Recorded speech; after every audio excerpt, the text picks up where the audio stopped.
Hello, my friends. Another gorgeous driving video. I know. We wanted to look at different price action and looking at the charts. Well, I mean, if you're in this industry yourself, then that's what you do all day long.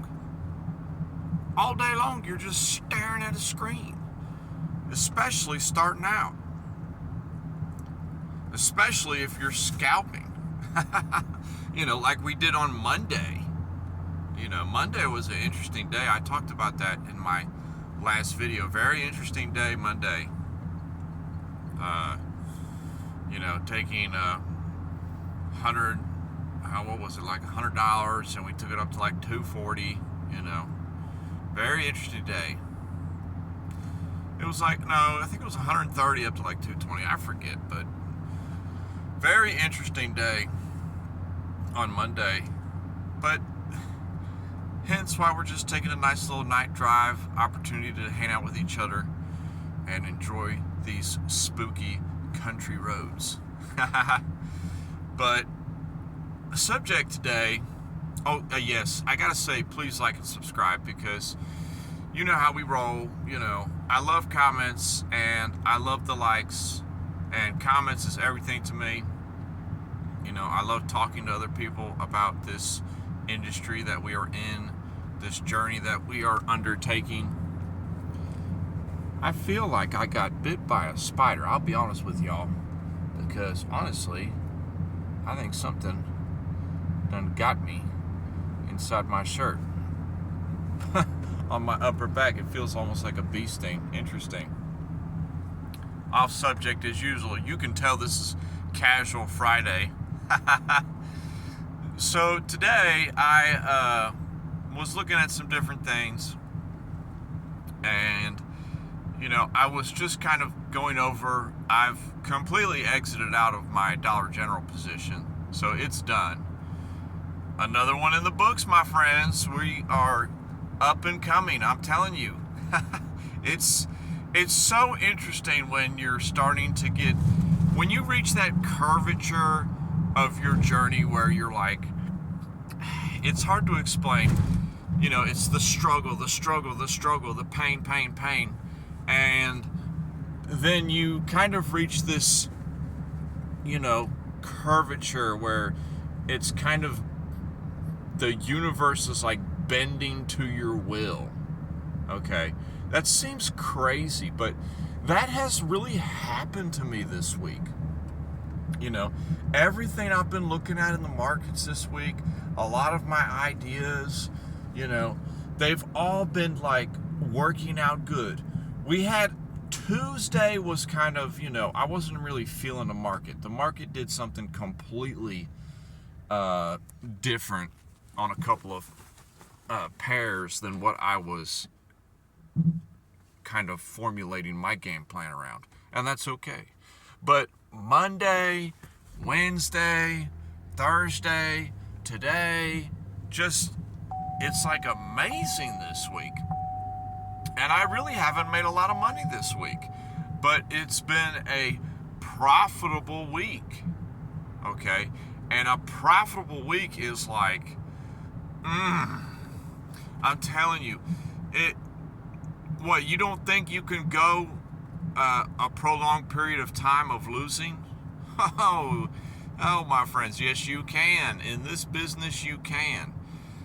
Timing is everything. This is like the summing it up of my conversation, the point of my conversation. Just come on, bruh. Just get to the point. You always ramble. Well, that's how you know this isn't AI driven, my friends, because this is me onto for real, day in, day out, just telling you what it's like to make dreams happen. Okay? And I share it with the world openly as a entertainment purpose. So what's going on is I had a profitable week this week, and there was a few bumps in there. Tuesday was meh, and then Thursday was amazing. Monday was good. Thursday was beautiful, my friends. It was absolutely gorgeous. And today The first half of the day was great. You know, a lot of my ideas were like, okay, yeah, they're working out, that's good. But the second half of the day, it was like I caught myself. I mean, it's a Friday. It's lunch on a Friday. What was that? What am I trying to accomplish on lunch on a Friday? I mean, be for real. And it was nice to see that I just had, said, okay, we're done with the markets for this week. We have a profitable week. Hang it up. And I took all my money out of the account. I transferred it out of the account. Why do I do that?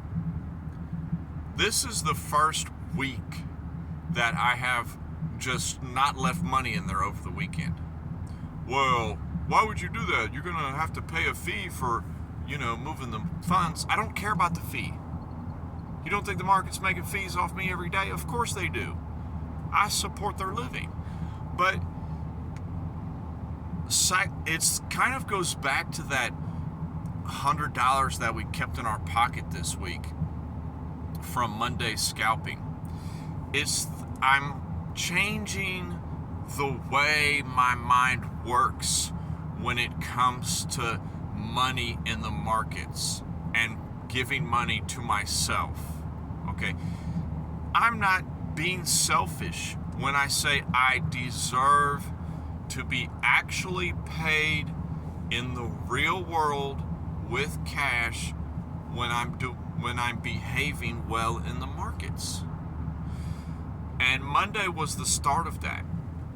And then today, on Friday, I pulled all my money out of all three of my accounts. I have a main account and I have two very small scalping accounts. So I just pulled it all out. It's not a lot of money, but I pulled it all out. Put it out, put it in the savings, and that's it. And why did I do that? I did that because it's psychologically putting a close to the trading week for me. Of course it's closed now. Okay. But in my mind, I'm cementing the close. Just as Monday I cemented, okay, we have money in our pocket all week because we did a good job in the markets on Monday. I take all my money out of my brokers today and close the week. And then Sunday evening, I'll move all the money right back in. Okay? When Asia opens and we start the new trading week in the Forex market, which is primarily what I trade, as you very well know if you follow me for some time. And it's interesting, I did that around 2 p.m. my local time, and in my mind, I haven't even been thinking about the market for the following 6 hours until this evening. And I said, well, I feel like, getting on the phone. What am I going to talk about? And I'll just chit chat about how closing that account for the week really cemented. The week is done. The past is past. Let bygones be bygones. Whether I won or lost, we had a profitable week. But even if it was a negative week, I'm going to develop this habit of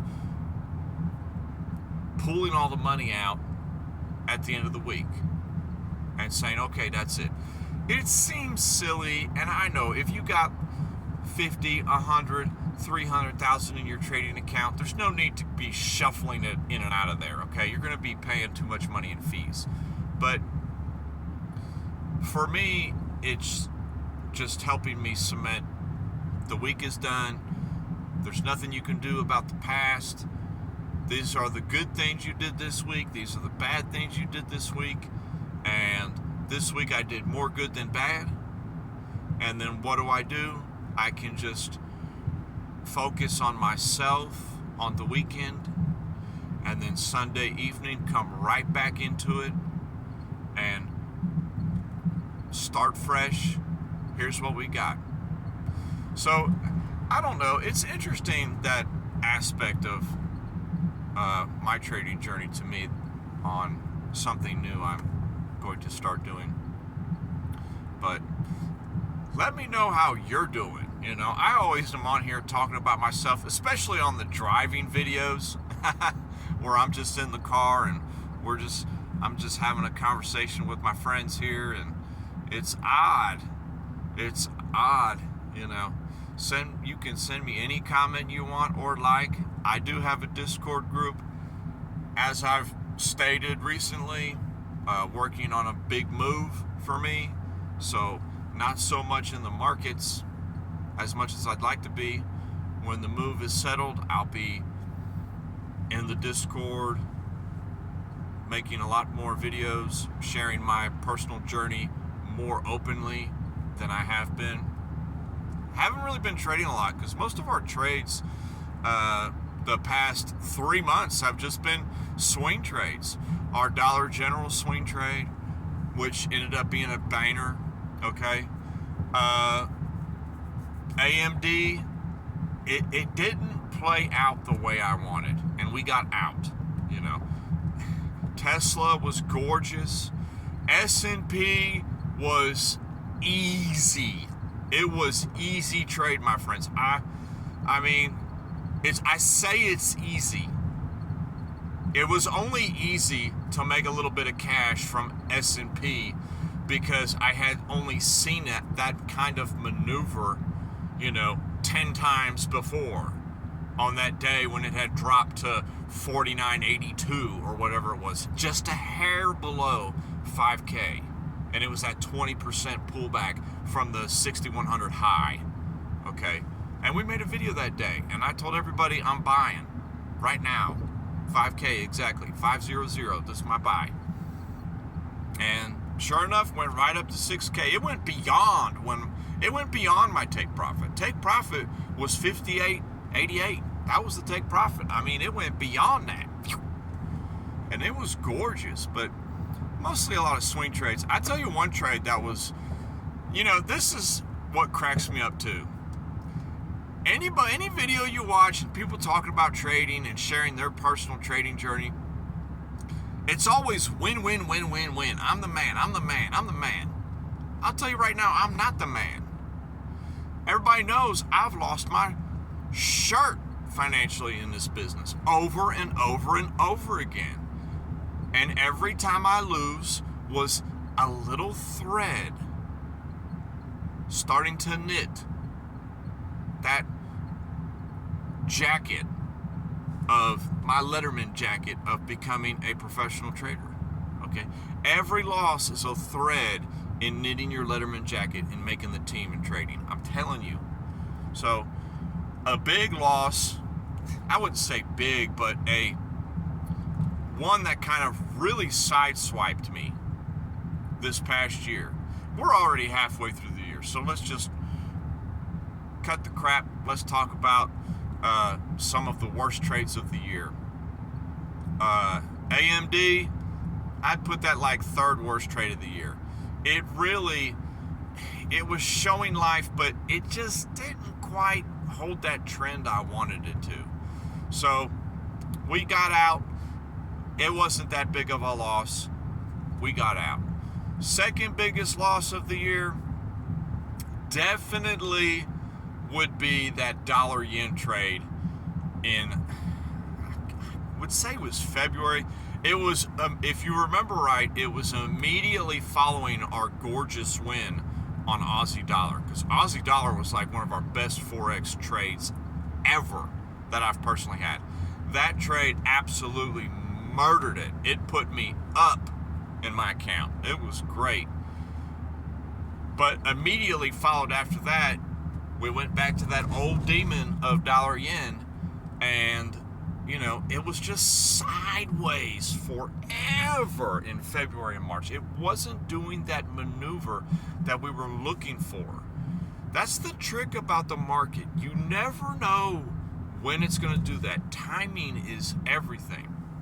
That kind of goes back to what I was trying to say at the beginning, was being in tune with the market and timing. You never know. The reason why, to me now in my life, why risk management is the top priority, it's not because, keeping capital and making sure you don't lose too much at any one given time. It's simply because of the timing factor. Okay, you think about like in February and March, late February, early March, terrible time to trade for me.